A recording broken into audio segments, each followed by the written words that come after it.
नमस्कार.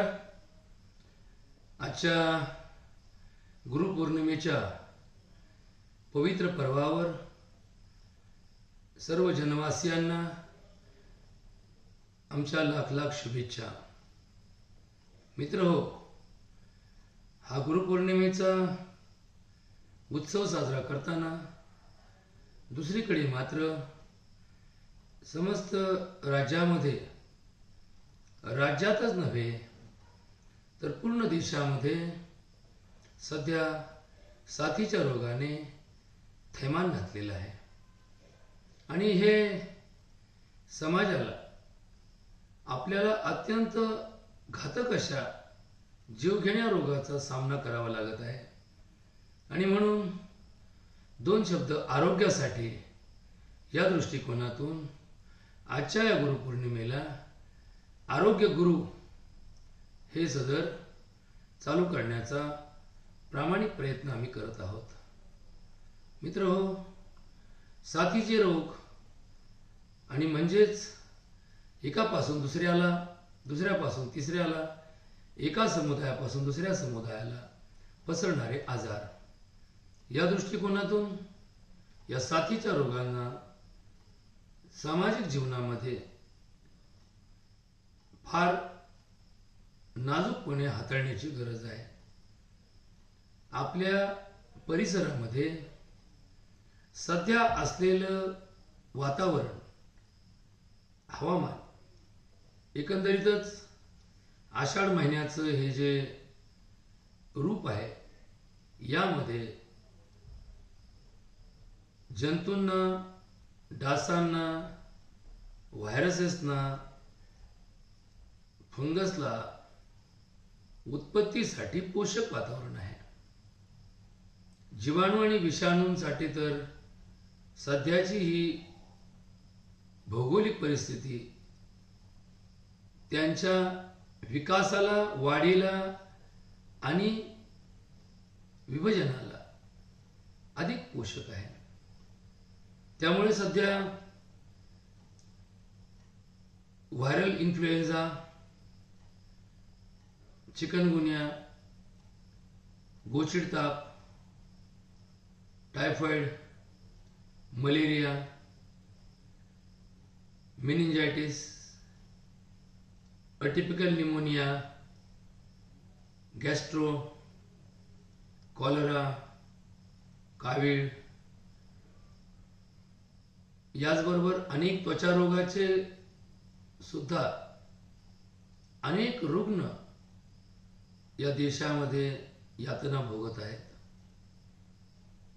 मित्रहो, वैद्यकशास्त्र हे जरी एक अभ्यासपूर्ण शास्त्र असेल तर त्याचं ज्ञान फक्त डॉक्टरांनाच असणं पुरेसं नसून समाजाला सुद्धा याबद्दल जागरूकता असणं, गैरसमज दूर होणं, अज्ञान दूर होणं, अर्धवट ज्ञान पूर्ण ज्ञानात परिवर्तित होणं आवश्यक आहे. आणि म्हणून काही महत्त्वाचे मुद्दे या व्हिडिओच्या माध्यमातून आपल्यापर्यंत, समाजापर्यंत, आमच्या पत्रकार बांधवांपर्यंत पोहोचवण्याचा आम्ही प्रयत्न करत आहोत. डासांपासून उद्भवणारे काही रोग, त्यामध्ये पारंपरिक मलेरियासारखे रोग, फायलेरियासारखे रोग, स्वच्छ पाण्यामध्ये उत्पन्न होणाऱ्या डासांपासून डेंग्यू सारखे, डेंग्यू सदृश्य रोग, याचप्रमाणे या ड्रॉपलेट इन्फेक्शनच्या माध्यमातून, म्हणजे एका रुग्णाच्या उच्छ्वासातून हवेमध्ये पसरून दुसऱ्या रुग्णाच्या श्वासामध्ये जाणारे काही श्वासाचे, फुफ्फुसाचे, श्वासनलिकेचे, या पूर्ण श्वसन संस्थेचे काही आजार, याचा सध्या प्रादुर्भाव वाढलेला आहे. चिकनगुनिया याची साथ पुन्हा एकदा पसरलेली आहे. चिकनगुनियाचं वैशिष्ट्य फार पूर्वीपासूनच, हा आजार मुळात 1960 साली आफ्रिका खंडामध्ये पहिल्यांदा सापडला आणि चिकन आणि गुनिया ह्या शब्दाचा अर्थ मराठी, हिंदी, इंग्रजी नसून तो एका आफ्रिकन भाषेतील क्रियाल लँग्वेज मधला शब्द आहे. त्याचा अर्थ आहे हातपाय वाकडे होणे. हा एक विषाणूजन्य आजार असून ज्याची लागण झाल्यापासून परिसरामध्ये पसरण्याला फार कमी वेळ लागतो. म्हणजे 2003च्या साथीमध्ये पाहिलं, 2014च्या साथीमध्ये पाहिलं, प्रचंड प्रमाणात याचा प्रसार गावापासून गावापर्यंत होत असतो. लाखो समुदाय या आजारामध्ये त्रस्त असतात. मुख्यतः आजार याच्या विरोधात उपचार करताना फार मर्यादा आहेत. चिकनगुन्या विरोधी असं प्रतिजैविक, प्रतिविषाणू असं उपचाराची सोय, संशोधन अजून झालेलं नाहीये. लाक्षणिक चिकित्सा या दृष्टिकोनातून आणि या आजारात निर्माण झालेल्या त्रासाला दुसऱ्या कोणत्या आजाराची लागण होणार नाही यासाठी प्रतिबंधात्मक उपचाराची पद्धत आहे. परंतु हे करत असताना वैद्यकशास्त्राच्या एथिक्स प्रत्येक वेळेस पाळल्या जातातच असं नाही. अँटीबायोटिक औषधांचा भडीमार, स्टेरॉइडचा अनावश्यक वापर, वेदनाशामक औषधांचा अति मात्रेमध्ये अति प्रमाणात वापर, सलाईन सारख्या द्रव्यांचा शरीरामध्ये अनावश्यक वापर, इंजेक्शनचं वाढलेलं डिमांड आणि रुग्णाकडून डॉक्टरला केली जाणारी विनंती की मला इंजेक्शनच द्या, मला इंजेक्शननेच बरं वाटतं. या सगळ्या गोष्टी फार घातक आणि सामाजिक अहिताच्या आहेत. आणि म्हणून सज्जन हो, आजार आणि त्याचं उपचार याबद्दल निदानशास्त्र आणि त्याचा प्रभावी वापर फार महत्त्वाचा आहे. मी काय चिकित्सा या विषयामध्ये MD केल्यानंतर एका महाराष्ट्र आरोग्य विज्ञान विद्यापीठाच्या एका कॉलेजमध्ये, मेडिकल कॉलेजमध्ये पॅथॉलॉजी विभागाचा विभाग प्रमुख म्हणून काम करत असतानाची जबाबदारी पाहतो. ज्या तपासण्या आपण करतो त्याच्या माध्यमातून निदानाकडे आपण पोहोचतो. तर याचे काही गैरसमज आहेत, याबद्दल काही अफवा आहेत, याबद्दल काही लोकांना भीती घालून दिली जाते. काही लोकांची भीती सुद्धा काही लोकांना समजत नाही. या अनेक गोष्टींच्या माध्यमातून हा समाज भरडला जातो, होरपळला जातो, हकनाक जीव गमावतो. आणि म्हणून मी या व्हिडिओच्या माध्यमातून काही महत्त्वाचे टप्पे, मुद्दे तुम्हाला सांगणार आहे. सगळ्यात पहिलं की चिकनगुन्यामध्ये सांधेचे दुखण्याचं प्रमाण तीव्र असतं. यामध्ये ताप असतो. 1-2 दिवस ताप राहिला की ताप कमी होतो. नंतर मात्र सांधेदुखीचा त्रास 7-8 दिवसापर्यंत राहतो. याला आर्थ्राल्जिया, मायल्जिया किंवा या समान असणाऱ्या काही लक्षणांचा समुच्चय या ठिकाणी असतो. पहिले 2-3 दिवस रुग्णाला उठता येत नाही आणि याच तीव्र वेदनांचा तो रुग्ण जेव्हा त्रस्त असतो तेव्हा कदाचित त्याला दवाखान्यात भरती करण्यासाठी समाजामध्ये नातेवाईक असतील, काही संस्था असतील किंवा काही वैद्यक मंडळी असतील, या प्रवृत्त करण्याचा प्रयत्न करतात. सज्जन हो, एखादं औषध जर एखादा पेशंट तोंडाने घेत असेल आणि तेच औषध इंजेक्शनद्वारे दिले जात असेल, तेच औषध सलाईनद्वारे दिले जात असेल, तर याच्या परिणामात फार अंतर नसतं. तोंडाने खाल्लेली गोळी 1 तासात लागू पडत असेल तर दिलेलं इंजेक्शन अर्ध्या तासात लागू पडेल. दिलेल्या सलाईनमधल्या इंजेक्शनला 20 मिनिट लागतील. म्हणजे त्या 20 मिनिटाच्या कालावधीसाठी आपण विनाकारण सलाईन घेण्याची गरज नाही. कारण आपण त्या परिस्थितीमध्ये जर त्या गोळ्यांचा परिणाम 1 तासात दिसत असेल तर तो 1 तास आपण संयमाने काढणं आवश्यक आहे. आणि म्हणून जास्तीत जास्त रुग्णांनी ज्याला शक्य आहे तोंडातनं औषधं घेणं त्याने शक्यतो गोळ्या औषधं तोंडाने घेण्याचा किंवा त्याचीच मागणी करण्याचा प्रयत्न करावा. इंजेक्शनचा वापर करताना हे दुधारी शस्त्र आहे. त्या औषधांची मात्रा कदाचित त्या रुग्णाला सहन होईल की नाही हे कोणताही डॉक्टर किंबहुना ब्रह्मदेव सुद्धा सांगू शकणार नाही. ॲडव्हर्स रिॲक्शन कोणाला असेल कोणाला नसेल याबद्दल कुठेही विशिष्ट क्रायटेरिया नाही. जोपर्यंत ते औषध त्याच्या शरीरात जात नाही तोपर्यंत त्याला ते औषध सहन होतं की नाही हे समजत नाही. आणि म्हणून गोळ्यांचे सुद्धा दुष्परिणाम होऊ शकतील, पण गोळ्यांच्या दुष्परिणामांची तीव्रता इंजेक्शनच्या मानाने आणि सलाईनच्या मानाने कमी असू शकते. म्हणून माझी समाजाला विनंती आहे की या अशा साथीच्या रोगामध्ये सिम्पटमॅटिक ट्रीटमेंट जेव्हा आपण करतो तेव्हा सलाईन औषधांचा हट्ट न धरता तोंडातनं सुद्धा सलाईनला पर्यायी अशा प्रकारची काही शक्तिवर्धक लिक्विड्स किंवा काही ORS सारखी किंवा काही अशी मिश्रणं उपलब्ध असतात की जी एका पाऊचमध्ये पावडर मिळतात. त्या जर आपण पाण्यामध्ये टाकून पिलो तर सलाईनपेक्षाही जास्त ऊर्जा आपल्या शरीराला देण्याचं काम त्या माध्यमातून केलं जातं. परंतु हा एक व्यावसायीकरणाच्या माध्यमातून झालेला जो बदल आहे याकडे आपण थोडंसं दुर्लक्ष करून चालणार नाही. भविष्यामध्ये याच्या तपासण्या करताना सुद्धा अनेक गैरसमज समाजामध्ये आहेत. अनेक तपासण्या या पूर्ण 100% खात्रीच्या नाहीत. जसे की टायफॉइडची तपासणी, जसे की विल फिलिक्स नावाची गोचिड तापाची तपासणी, जसे की चिकनगुन्याच्या बाधेसाठी केली जाणारी रॅपिड टेस्ट, या 100% खऱ्याच रिपोर्ट त्यांना मान्यता द्यावी असं नाही. बऱ्याच वेळा एखाद्या रुग्णाला आजार नसतानाही त्याची गोचिड तापाची तपासणी पॉझिटिव्ह येण्याचं संभाव्य आहे. एखाद्या रुग्णाला ताप नसतानाही टायफॉइड टेस्ट पॉझिटिव्ह असण्याची शक्यता आहे, विडाल टेस्ट पॉझिटिव्ह असण्याची शक्यता आहे. आणि म्हणून टेस्ट पॉझिटिव्ह आली म्हणून त्याला टायफॉइड झाला, ही टेस्ट पॉझिटिव्ह आली म्हणून त्याला गोचिड ताप झाला, अशा प्रकारचा जो नवीन पायंडा पडत चाललेला आहे अत्यंत घातक आहे.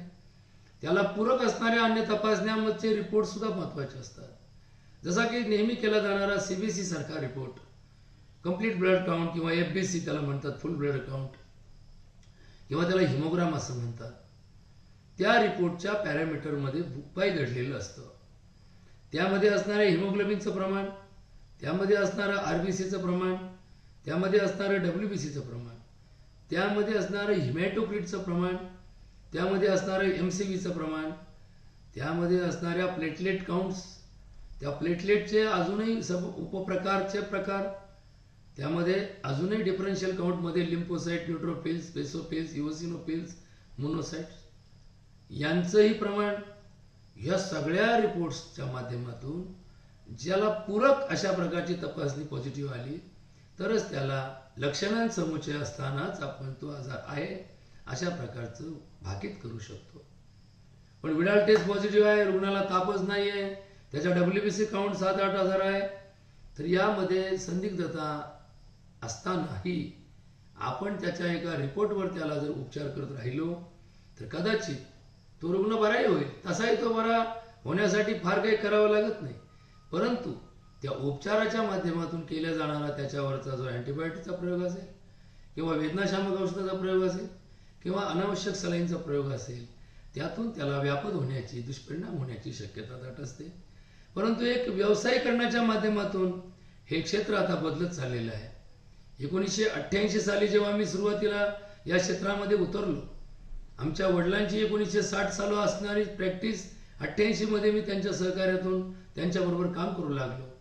तर त्यांच्या अनुभवाबरोबर जेव्हा मी काम करत होतो त्या काळात वापरले जाणारे एथिक्स, त्या काळात वापरली जाणारी औषधं, त्या काळामध्ये थांबवली जाणारी औषधं आणि आजच्या 2024 सालच्या प्रॅक्टिसमध्ये जमीन आसमानचा फरक आहे.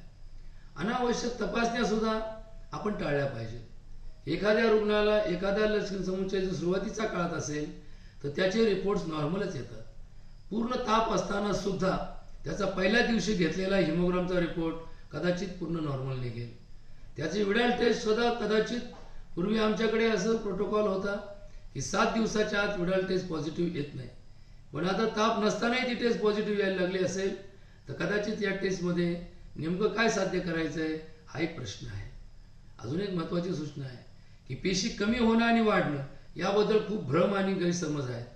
पेशी कमी होणं हे शरीराच्या दृष्टिकोनातून कोणत्या दिशेने आजार चाललाय हे शोधण्याचं साधन आहे. पेशी वाढणं म्हणजे शरीराला घातक नसून त्या वाढणाऱ्या पेशी कोणत्या प्रकारच्या वाढत आहेत त्यानुसार सुद्धा त्या आजाराचा कल कळत असतो. आणि आजार म्हणजे एखाद्या शेतीमध्ये पेरलेलं धान्य पीक आहे. जसं की एका दिवशी एखाद्या शेतीमध्ये पीक पेरलं आणि त्याच्यावरती सपाट केलं परा टाकून, तर त्या दिवशी कोणाला जर विचारलेत काय पेरलं तर त्याला सांगता येणार नाही. जोपर्यंत त्या पिकाला कोंब येत नाही, त्या कोंबाला पानं फुटत नाही, तोपर्यंत कोणालाही कळत नाही की याच्यात काय पेरलेलं आहे. कारण फराट सगळ्यांचं सारखंच असतं. हरभरा पेरल्यानंतर सुद्धा सपाट करतं, ज्वारी पेरल्यानंतर सुद्धा सपाट करतं. पण जेव्हा त्याला कोंब फुटतो त्या कोंबावर कळतं, त्या पानांवर कळतं. त्याला मूर्खाला सुद्धा सांगण्याची वेळ येत नाही की आता हे ज्वारीचं ताट आहे, आता हे हरभरा उगवत आहे, आता हे कांदा उगवत आहे. म्हणजे जसं त्या पिकाला एक काळ द्यावा लागतो समजण्यासाठी, तसं आजारालाही काही काळ द्यावा लागतो. आता यामध्ये भीती काय झाली, लोकांना असं वाटतं की वेळीच उपचार केले नाही तर दुष्परिणाम होतील. मुळात तुम्हाला एक गोष्ट सांगतो की अनेक आजार असे आहेत की ज्याच्यावर उपचारच नाही. आजही डेंग्यूवर काही उपचार नाही. तुम्हाला लाखो रुपये खर्च करून जर तुम्ही दवाखान्यामध्ये ॲडमिट झालात आणि डिस्चार्ज करताना विचारलं की तुम्ही मला दिलेल्या औषधापैकी डेंग्यूच्या विरोधात औषध कोणतं होतं, तर डॉक्टर तुम्हाला सांगतील यातलं एकही औषध असं नाही की जे डेंग्यू विरोधी काम करतं. मग ही सगळी पूरक व्यवस्था आहे, ही सगळी सप्लिमेंटरी ट्रीटमेंट आहे, ही सगळी सिम्पटमॅटिक ट्रीटमेंट आहे, ही सगळी कंडिशनल ट्रीटमेंट आहे. तर या सगळ्या गोष्टींमध्ये असे अनेक आजार आहेत की ज्या आजाराला प्रत्यक्ष उपचार आजही वैद्यकशास्त्रामध्ये नाही. हतबल झालेले आहेत आमचे डॉक्टर्स लोक. त्यात आता अर्धवट अँटीबायोटिक खाण्याचं प्रमाण वाढत चाललेलं आहे. 5 दिवसासाठी दिलेलं अँटीबायोटिक लोक 1 दिवस खातात, ते त्याला व्हायरल आजार असतो आणि दुसऱ्या दिवशी त्याला बरं वाटतं.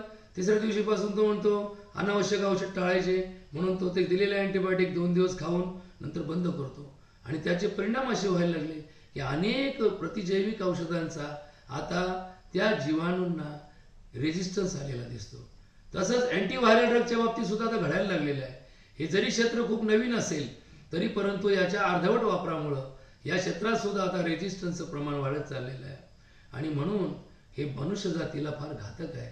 साथीच्या रोगामध्ये तो कंट्रोल करण्यासाठी सगळ्यात पहिल्यांदा त्या पेशंटचं आयसोलेशन महत्त्वाचं असतं. पण आपल्याकडे गळ्यात गळे घालण्याची सवय, एकमेकाला प्रेम, माया, ममता, करुणा, दया हे दाखवताना आपण हे विचार करत नाही की समोरचा रुग्ण हा साथीच्या रोगाचा आहे आणि त्याचा संसर्ग मला माझ्याबरोबर अजून हजारोंना होऊ शकतो. हा कम्युनिटी डिसीज आहे. त्यामुळे इथं आपण त्यामध्ये थोडंसं आयसोलेशन, विभाजन, विलगीकरण हे गरजेचं आहे. आपण कोविड काळामध्ये गरजेपेक्षा जास्त विलगीकरण केलं आणि आता गरजेला सुद्धा आपण मानण्याचं तयार नाही. असं आपलं जे चित्र आहे. आपल्याकडे एक म्हण आहे ना मराठीमध्ये, खायचं तर तुपाशी नाहीतर उपाशी. तसं या विलगीकरणाच्या बाबतीत सुद्धा आम्ही असंच आहे. आम्हाला असं हे कुणीतरी लादल्याशिवाय आपण त्याकडे दुर्लक्ष करतो आणि म्हणून हा एक प्रकार आहे. पेशी कमी झाल्या म्हणून एक विशिष्ट उपचार आहे असंही नाही. पेशी वाढल्या म्हणून एक विशिष्ट उपचार आहे असंही नाही. पेशी वाढल्यानंतर त्याच्यावर केलेल्या उपचाराने पेशी कमी होतीलच असंही नाही. ही शरीराची एक फेनॉमिनन आहे, ही एक फिजिओलॉजी आहे, एक पॅथोफिजिओलॉजी आहे. आणि यामध्ये कमी झालेल्या पेशी मृत होत नसून शरीराच्या एका कप्प्यातून दुसऱ्या कप्प्यात परिवर्तित होत असतात. हे सुद्धा ऐकणं महत्वाचं आहे. एखाद्याच्या प्लेटलेट काउंट 10,000 भरला म्हणजे त्याच्या उरलेल्या प्लेटलेट मृत झाल्या असं नाही. त्या रक्ताच्या स्ट्रीममध्ये नाहीत तर त्याच्या टिश्यूमध्ये गेलेले आहेत, त्याच्या थर्ड स्पेसमध्ये गेलेले आहेत, त्याच्या त्या शरीराच्या मास इंडेक्समध्ये गेलेले आहेत. म्हणजे याचा अर्थ त्या लपून का बसल्या त्याचा एक फेनोमेनन आहे. शरीराला जगवण्यासाठी शरीर एक CNC मशीन सारखं काम करत असतं. दीर्घकाळ शरीर जिवंत राहावं याची काळजी शरीरच घेत असतं. शरीरामध्ये बदल जे होतात हे शरीराला जगण्यासाठी होत असतात आणि आपल्यामध्ये त्याची भीती घालून गैरसमज करून त्यावरती लाखोची उलाढाल होत असते. याचं दुर्दैव आहे. पेशी कमी झाल्या म्हणून कुठल्या प्रकारची यंत्रणा नाही. पेशी कमी झाल्या म्हणून लगेच घाबरायचं नाही. त्याच्या अजून दुसरे इंडिकेटर असतात. एखाद्याच्या पॅरामीटरमध्ये त्याच्या प्लेटलेट काउंट जर कमी भरत असतील पण त्याचं हिमॅटोक्रेट सुद्धा वाढत नसेल, त्याचं HB लेवल हिमो कॉन्सन्ट्रेशन वाढली नसेल आणि त्याला जर सिम्पटम नसतील तर कदाचित 10,000 प्लेटलेट सुद्धा बिगर प्लेटलेट भरता आणि बिगर सलाईन लावता वाढू शकतात. त्याउलट एखाद्या पेशंटमध्ये हिमॅटोक्रिटचं प्रमाण प्रचंड वाढलेलं आहे, त्याचं हिमो कॉन्सन्ट्रेशन वाढलेलं आहे आणि त्याच्या या सगळ्या गोष्टींमध्ये त्याचा प्लेटलेट काउंट 1 लाखात जरी असेल तरी तो त्याच्यासाठी घातक आहे. हिमोरेजिक डेंग्यू असेल, टॉक्सिक डेंग्यू असेल किंवा अजून काही कंडिशन्स व्हायरल इन्फेक्शनमध्ये टिपिकल व्हायरल इन्फेक्शनच्या असतील की ज्यामध्ये अशा प्रकारच्या कंडिशन्स नॉर्मल रिपोर्ट असून सुद्धा असतात. म्हणून माझी सर्वांना विनंती आहे की तपासण्या करताना योग्य त्या तपासण्या करा. अजून एक तुम्हाला महत्त्वाची गोष्ट सांगायची की महाराष्ट्र शासनाने महालॅब मार्फत प्रत्येक उपकेंद्र, प्राथमिक आरोग्य केंद्र, प्रत्येक गव्हर्नमेंटच्या रुग्णालयामध्ये महालॅबचे कर्मचारी उपलब्ध असतात. त्यांच्या मार्फत या सर्व तपासण्या मोफत करून दिल्या जातात आणि विशेष म्हणजे ज्या दिवशी सॅम्पल दिला त्या दिवशी संध्याकाळपर्यंत त्याचे रिपोर्ट्स तुमच्या व्हॉट्सअपवरती, तुमच्या मोबाईलवरती तुम्हाला पाठवले जातात. ही व्यवस्था मोफत असताना आपण खाजगी रुग्णालयामध्ये विनाकारण खर्च न करता तुमच्या खाजगी डॉक्टरकडनं तपासणीची यादी करून आणून ती यादी शासकीय जवळच्या रुग्णालयात जाऊन त्यांच्यामार्फत त्या तपासण्या करून घेतल्या तर कदाचित आपला होणारा लाखोचा खर्च वाचू शकतो. उपचाराबाबतीमध्ये सुद्धा अनेक औषधं ही तात्पुरत्या गुणकारी वाटत असली तरी दीर्घकाळपर्यंत शरीराच्या महत्त्वाच्या अवयवावर दुष्परिणाम करणारी असतात. त्यांचाही अनावश्यक वापर टाळावा. माझ्या डॉक्टर लोकांना माझी विनंती आहे, या साथीचं रोगाचं थैमान पुढील काही काळामध्ये भरपूर प्रमाणामध्ये वाढण्याची दाट शक्यता आहे. असं असताना आपले एथिक्स, आपले मॉरल्स आणि आपले तत्व आपण पाळली पाहिजेत. त्या दृष्टिकोनातून समाजाकडे आपण पाहिलं पाहिजे आणि समाजाचा या दृष्टिकोनातून प्रबोधन करणं, त्याचा अवेअरनेस वाढवणं हे अत्यंत महत्त्वाचं आहे. आणि मला आज गुरुपौर्णिमेनिमित्त माझ्या सर्व गुरु बांधवांना, माझ्या सर्व सहकाऱ्यांना आणि तमाम देशवासियांना माझी नम्र विनंती आहे, या साथीच्या रोगापासून जर वाचायचं असेल तर स्वच्छतेकडे लक्ष द्या. सार्वजनिक स्वच्छता, व्यक्तिगत स्वच्छता, तणनाशकाचं प्रमाण वाढवून गावातलं किंवा परिसरातलं गवत कमी करा. त्यामुळे डासांचं प्रमाण कमी होईल. डासमुक्तीसाठी प्रयत्न करा. गटार स्वच्छ करा. उघड्यावरती पाणी वाहत असेल तर त्याला बंदिस्त गटारामध्ये परिवर्तित करा आणि घरामध्ये पाणवठे 8 दिवसातून एकदा कोरडे करा, जेणेकरून आपल्या घरामध्ये स्वच्छ पाण्यात होणारे डास होणार नाही किंवा घाणीमुळे होणारे डास होणार नाही. त्याचबरोबर एकमेकापासून अंतर ठेवा. रोज एकमेकाला जरी संवाद साधत असाल तरी आजारी पडलेल्या पेशंटला आयसोलेट करण्यासाठी प्रयत्न करा आणि कमीत कमी औषधामध्ये आणि योग्य निदानामधून जास्त असणाऱ्या अनावश्यक औषधांचा वापर टाळून आपण निरोगी व्हा. मी ईश्वर चरणी प्रार्थना करेल येणाऱ्या काळामध्ये लवकरच हे साथीचे रोग नियंत्रणात येऊत. आमच्या सर्व वैद्यकशास्त्रातील आमच्या सहकाऱ्यांना, तज्ज्ञांना यामध्ये नियंत्रणासाठी सुयश चिंतितो. सर्व समाज बांधवांना पुढील काळामध्ये आरोग्य चिंतितो, दीर्घायुष्य मिळो आणि दीर्घ आरोग्य आपल्याला प्राप्त हो, हीच माझ्या गुरुचरणी, ईश्वर चरणी, साई चरणी प्रार्थना. ओम साईराम.